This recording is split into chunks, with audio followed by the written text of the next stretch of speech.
Hello and welcome to the Old State House Museum's Brown Bag Lunch Lecture Series. I am Daniel Cockrell, Education Coordinator here at the Old State House, and I'm very pleased to share with you today a conversation with the daughter of one of the most influential figures in the 20th century American music recording industry, Henry Glover. We join our friend and esteemed colleague, the host and creator of Arkansas's award-winning journalist Stephen Koch, as he sits down with Sherry Glover Thompson in the historic Quapaw Bathhouse in Hot Springs to talk about the life and accomplishments of her father, Henry Glover. We go now to Hot Springs with Stephen and Sherry. Good afternoon. I'm Stephen Cook from Arkansas, and we have Sherry Thompson Glover here in the historic Quapaw Bathhouse. She's the daughter of legendary songwriter, producer, musician, arranger, Henry Glover, and Henry Glover's grandfather was a bathhouse attendant here at the Quapaw Bathhouse. So it's amazing we're here. We're here to celebrate and observe Henry Glover's legacy. It's his 100th birthday this May, and glad to be part of the Brown Bag Lunch with the Old State House, and thanks for caring about Arkansas music and its incredible legacy, its worldwide impact. And a lot of that impact was caused by Henry Glover and his incredible musicianship. He was born here in Hot Springs, and he was a graduate of Langston High, which was a prestigious all-black high school, well known for its extracurricular activities, including music, which is where Henry got his start in music here in Hot Springs. And so we're privileged to be able to talk with Sherry about her dad and her life and Henry's life and Henry's music. So thanks for being here, Sherry. Thank you. Thank you, Stephen. It's been wonderful. As Stephen has said, I'm Sherry Glover Thompson and the daughter of Henry Glover. I don't want to sound repetitious, but I just think that it's just amazing to be able to sit here at the Quapaw Bathhouse and Spa and to really pay some tribute to my late grandfather, who worked here for over 25 years as a bathhouse attendant. And he made a real impression on all of the different guests that would come through. And this was an era when a lot of the, folks from the other side would come through, like the gangsters and mafia, and they took part in a lot of the spa activities. And they also remembered my grandfather when they were talking to one of them, because all the big names and even some of the former presidents like Franklin Delano Roosevelt came through here, and I think even Bugsy Malone. If you go through some of the history and chronicle, it does mention these names. And my father was very, very close to his family. My grandmother, Pearl Ware Glover, they are all from Hot Springs, born and raised. My father had one older sister, Willie Amanda Glover. She married and she was a Kelly. And another brother who lived in New York at Stony Brook, up there in Long Island. And they were surrounded by relatives. This is when you had an extended family, and it was really like a close village. And small towns like Hot Springs, they offered more than just a tourist. They offered an opportunity as a learning experience to learn about all of the natural beauty that surrounds Hot Springs. And it says a lot to a lot of the areas, folks who've come in. They're part of a really good renovation and resurgence to bring a lot of the characteristics and I think the things that really attracted people to Hot Springs back again.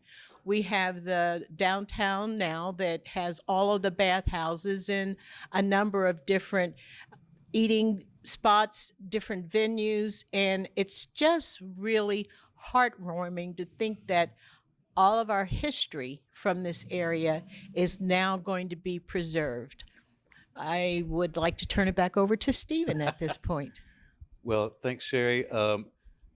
I don't think it's going to be repetitious to our audience here about to describe what it was that Henry Glover did. We've all been celebrating him all this morning at the legendary Vapors for his 100th birthday, but he had such success as a songwriter. Songs like "Drown in My Own Tears," "California Sun," and pop songs, country songs, R&B songs. He just did so much in so many of genres and types of in the music industry. He was an A&R man. He was a great producer, and he was an arranger, and he learned all this music. And he was a person that took young talent under his wing and nurtured them, like little Willie John and just countless others. Otis Williams, you said earlier today. And I wondered, how did that legacy affect you in your childhood? Did you know kind of what was going on, like that this was your dad's song on the radio, that kind of thing? Generational. I was very young in the 50s. In fact, even really hadn't been born until the mid 50s. I moved into a music era, of course, that was R&B from the Motown. But once you have, I think, an ear for music, and I believe that it really did come naturally, that I could spot as I got older, and I never was able to figure it out, but I could spot and I could tell you each instrument that was played, because I enjoyed a lot of different music as well, including classical. So I could hear a group of instrumentals and I would say, oh, that's a violin, and especially the trumpet. I could distinguish between a trumpet and a saxophone and other wind instruments. And I thought that that had to have been something that was an innate kind of, that you inherited from your ancestor, and that would have been Henry. So as I grew older, I was typical that young person, child, we didn't know what our fathers actually would do for work. They would get up. We knew that they went out every day. We knew that they were professional, or even if they weren't. It's just you didn't really understand the full magnitude. And it's only since I've been an adult that I've learned about all of his accomplishments. And for folks that stepped back and they wanted to record history, such as yourself, Stephen, that has now been able to, well, it sealed the deal. We know now with Hot Springs and how they have honored and recognized him, we know who got that started and who was the main force behind that. And I am looking at you and I am so appreciative to all that you've done, and look forward to a lot more that will be collaborating and bringing not just only my father's music, but that era and of those artists that are no longer with us, and they may not have a relative like a child or myself that really understands it. So I want to be able to give back to what I've been given, and I look forward to working with you. Thanks, Sherry. Yeah. Well, can you tell us anything about, like you were talking about your dad's personality, and some of these songs that he did are so fun. Even the body songs like that he did, sort of like "Keep on Churning," and he produced Big 10-inch record. And was he a funny guy, or what are your memories in that regard? He had the best sense of humor. I just thought he was funny, but my mom, she pointed it out. She said he really had a good sense of humor, and when he would walk into the room, he would light it up. And that was another one of his characteristics. And it was only, it just wasn't reserved to when he was working in the studio. It was also when he was around family and friends. He was almost like the life of the party. And he didn't brag or boast. That's why we didn't know about all the work that he was doing, because he was an A&R producer, executive. So a lot of what they do is behind the scenes.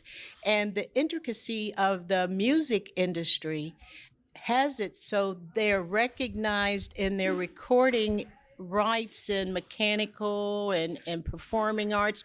And it's a very interesting process and industry that I think that all people need to know more, especially young people. And that's another area that I want to be able to give back and share the knowledge. And really, I feel like she's a good friend, but Jean, that she has felt that same, I would say, conviction to have hot springs and the individuals that have really made this city what it is and strives to what it can become again. And I think that that's really one of the important aspects of it, is that you have people here in Hot Springs that they're really committed to their city, their town, and their community. And I think that's a positive thing.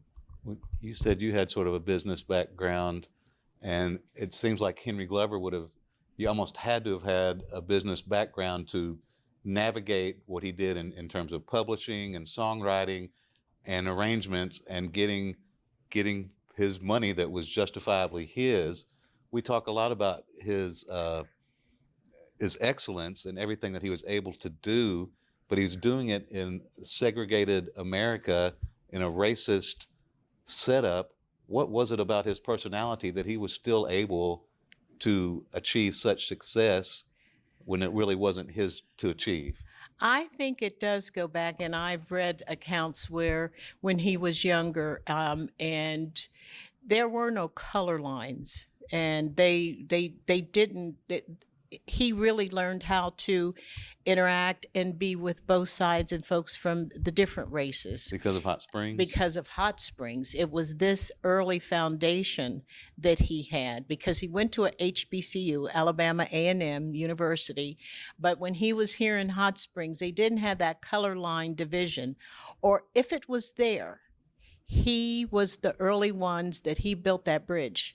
And he brought down those boundaries because he crossed over into country music, and he would be just in a number of different genres like you had explained.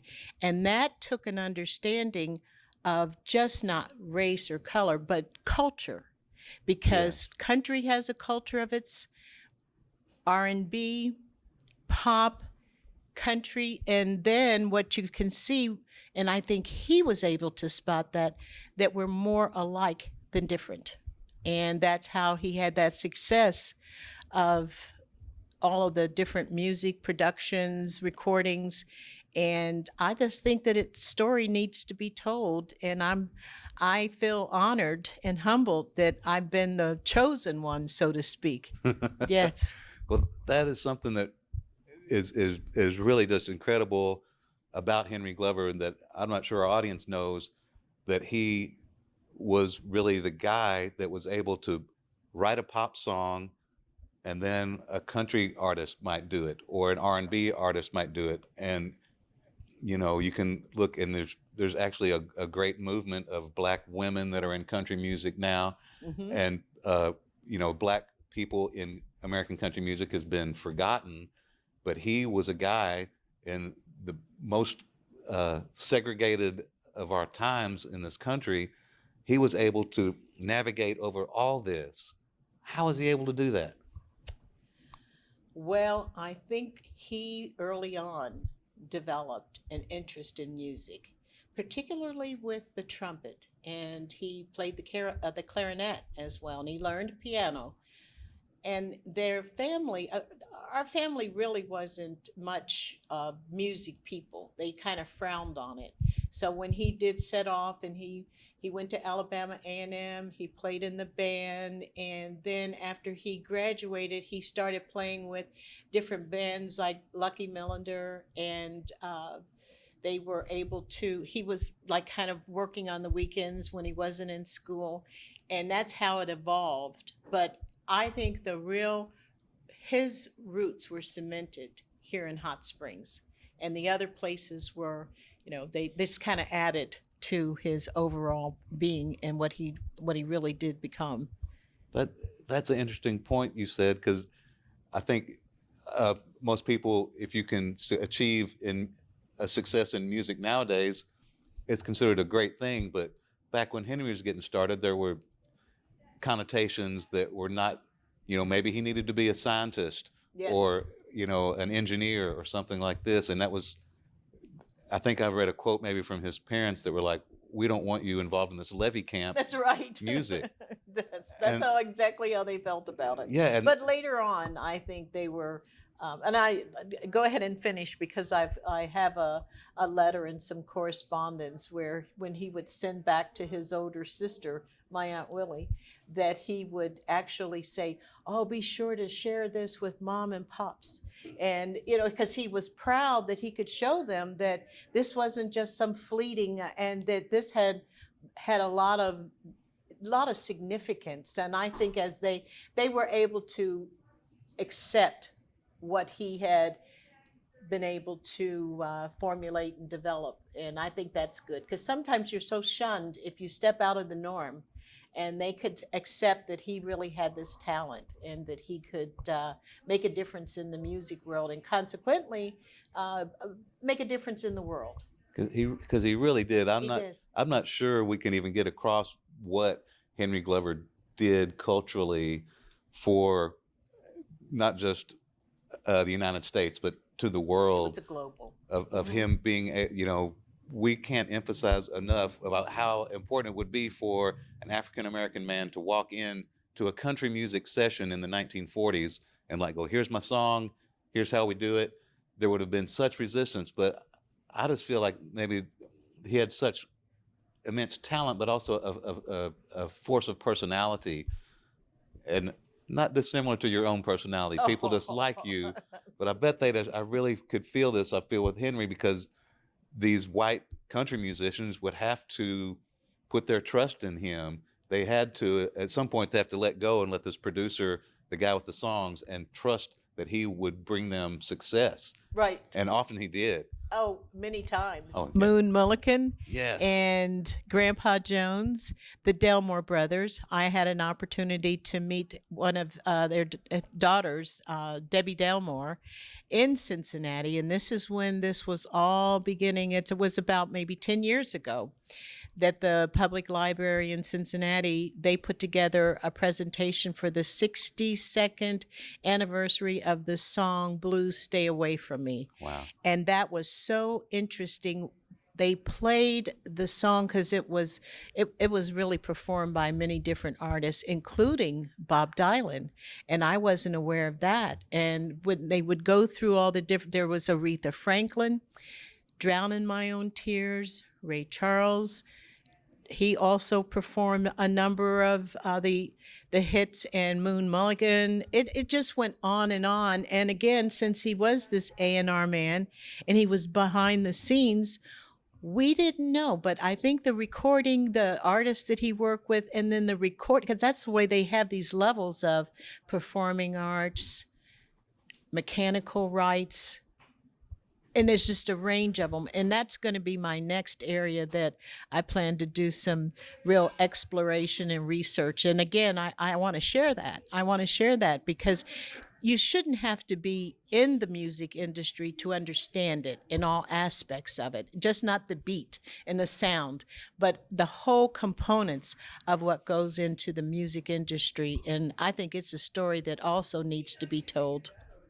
I think maybe it's probably in the people that make the money. It's in their best interest to keep it complicated with Well, mechanical rights. I'm not going to comment on that, but we're going to give them the benefit of the doubt Sure. that Okay, times were different, and I don't think they realized the magnitude. That's why they were that's why things happened the way that they did. But we can't look back. We got to Okay. look Yes, forward, ma'am. and we have all of these resources that are available to us. And then we have walking, talking, live resource people. And this gentleman sitting across from me is one of the important ones. Thank you. You don't. need to stop that, Sherry. But I think that's something that, again, that Henry was somehow able to navigate all these intricacies of culture and business and all these things that really made him who he was. And I want to give some context here. We're talking about Cincinnati. For those that don't know, that is Henry Glover was involved with King Records, and this label is really important in American music history because they were the first guys to have James Brown and Hank Ballard and the Midnighters, all the great hits that they had, and then he went on to record Levon Helm and the band. He was the first guy to record the band before they were known as the band, and he was the guy that saw something in Levon Helm, which I think apparently there's a lot of people that considered Henry Glover their mentor, but Levon was the first one that I ever met, and his estimation of your dad was just almost saint-like, the way he would talk about him. And what was it about Henry? Did you feel that sort of mentorship in y'all's relationship? Well, mine was father and daughter and child, and I think you have they keep things really kind of simple for you, and the focus, I hate to say it, is usually about you. And I can remember when my father would come to town or we'd be at the park. I think I mentioned about he loved photography. He loved outdoors pieces. That's why you see the hunting, but he liked to go fishing.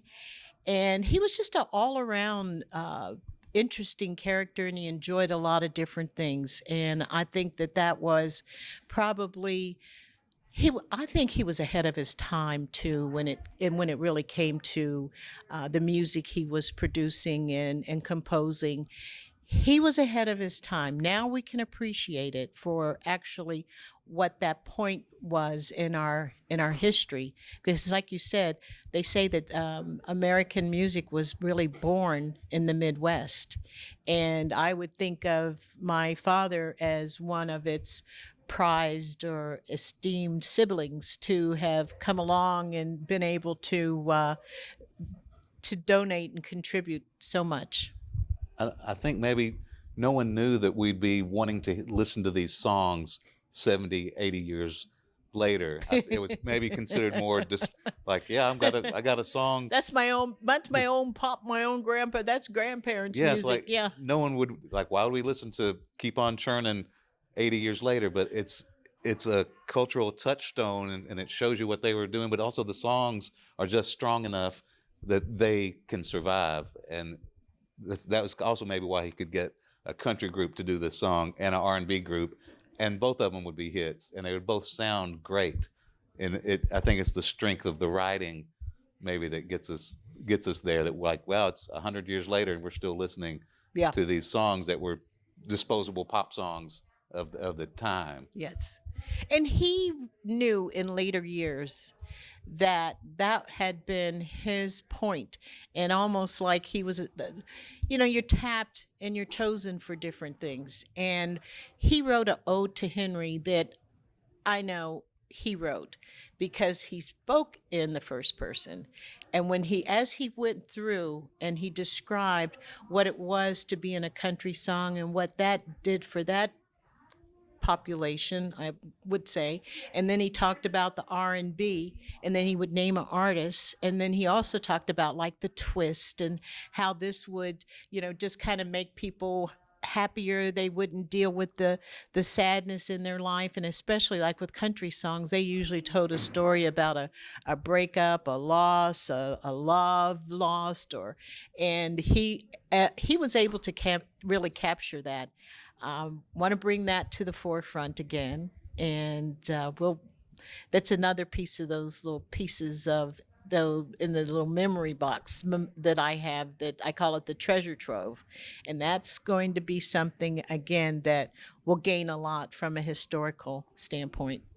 Well, I want to wrap this up for our audience here, but I want to ask. I remember, kind of when we're sort of cataloging Henry's life, we go to the 1975 album he did with Levon Helm and Muddy Waters, the Woodstock album that won a Grammy. What was his life like? You were approaching adulthood by that time, and like through the rest of the 70s and the 80s, what What was he doing? I was in Cincinnati and born and raised, and he was in New York. And after his time with King ended, and that was because the founder, Sid Nathan, passed away. And so the company got sold, and then he started working in New York, and he lived there all along. And he was working for Morris Levy with Roulette Records. And from there, he had his own label, but pretty much he stayed in New York. And for reasons that I don't understand, is that he almost just went into a time when it was just he you didn't hear much about him. I think too it had something to do with the music and how it was changing. It was big rock and roll, and the modern R&B came out of the Motowns. And I think there was a time when that music that he had produced, and even the country songs, because Nashville then became a real instrument, because King Records really had the foundation for country music with Sid Nathan. He said he was the king of country music. And that, I think, I can recall. But a lot changed once he was in New York. I didn't see him as frequently.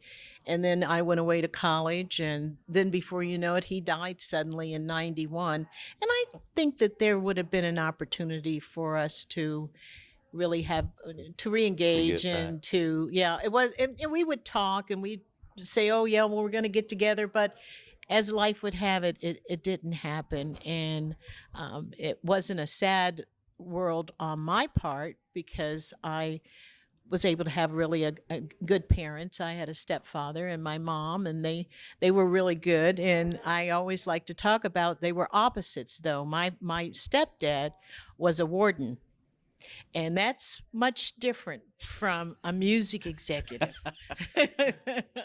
And with that, I always say I thought everybody had two daddies, and I had the warden, and then I had the music composer. So that's an interesting blend. Your poor stepdad, he couldn't. I mean, he's going to be the jailer. Oh, he was widely respected. He was Oh, not your tip. No, he was really, I give him his credit as well. And Henry, of course, spent time and when he would come to our house and whatnot. But my father was not my dad, as I called him, was not the typical warden. When he passed away suddenly, the prisoners actually wrote my mom letters. Her name's Miriam, by the way. And they said what an impact that Bill Thompson, the warden, had on their lives. And they wanted to turn it around because of him. And I mean, he could walk among them, and he was firm, but he was fair. And he was soft-hearted, because he spoiled me quite a bit too. He and Henry, I hold them responsible for the way that I am today. Can you tell us about, we heard earlier about a song that you felt like Henry was writing to you. Can you tell us about that? The little girl, Let the Little Girl Dance. Let the Little Girl Dance. Well, I thought I was headed to Broadway when I was about 4 years old, and I used to put on performances. And when I saw that, we actually, one of the houses that we lived in early on, I had a neighbor, and she became my best friend when I was, I think, about in the 4th or 5th grade, Maryland. And we used to like to put on talent and variety shows in our basement. And every Friday we would have the parents and the older brothers had to come too. So you can imagine Friday evening, and you got these two wannabe stars that are putting on these performances. So I was involved in a lot of musical dancing. I took all the lessons, the ballet, the tap, the jazz dancing. And when I saw that, because I'm sure I would have performed a couple of things for my father when he was in town, and he would play on our piano. So there were songs I remember, Arthur Prysock, a lot of other musicians that he really had a deep affinity to. And one of them, he played Let the Little Girl Dance. And at the time, I didn't put the connection, but I have to think that I was that little girl that they would encourage me to dance and perform. So that's my story on Let the Little Girl Dance. Yes. I think that's so symbolic of Henry to me that this is because the song is basically, don't you get in her way, you let her do her Right, thing. And right, I yeah. love that. I Yes. love that. And we're going to have some more fun things to do with that because he also was a photographer and he liked to do that as a hobby.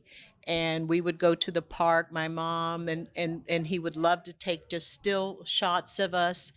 And I think I have several that are on slides. So as I spoke to the artist that did the piece on Let the Girls Dance, Let the Little Girls Dance, that I thought I'm going to get those, and I've been meaning to do that anyways, the slides out and have them digitized, and then we're going to put together like a collage and do the music too. Oh, and you could Isn't that going to be fun? do a photography exhibit at the old State Right, House, or right, yes. have a traveling. Yeah, and it's coming. I just need to get back to Ohio, and I'm not Maryland. I have everything up here in Maryland now. I just moved from Ohio to Maryland in case everyone was wondering why does she keep moving around. But I lived a couple of different places. I think that's the adventurer in me, but definitely the slides that he had taken of me when I was little. I want to share those. Well, I appreciate you sharing your story with us here Okay. today. Well, I And- thank you. And so on May 21st, which will be Henry Glover's 100th birthday, where he's still with us, and then we've been celebrating all day today, and you got a key to the city from Hot Springs. On May 21st, it's going to be Henry Glover Day, and they're going to rename a city park for Henry Glover, and it's The going to be proclamation and it's going to with be the mayor. a proclamation of Henry Glover Day on May 21st, and we're all just so thrilled and honored to have Henry Glover. And we're also going to have the mayor of Cincinnati, Ohio. He's provided a proclamation as well because he's aware the same way, just learning about, he knew about these other people at King. And there's this resurgent there, and they have just been amazed, like we all have been just enamored as to what all my father had done. So mayor has put, he's preparing his proclamation, and we'll share it all on the 21st. Oh yeah, and all Arkansas's programming last month and this month is Henry Glover and Levon Helm related. So we're just blowing it all out over here. Thank you so much, everyone at the Old State House. We love you, and thanks for keeping the culture alive and everything that you're doing over there. Thank you for watching with us here. I'm Stephen Cook from Arkansas's with Sherry Glover Thompson. Thank you. It was a pleasure.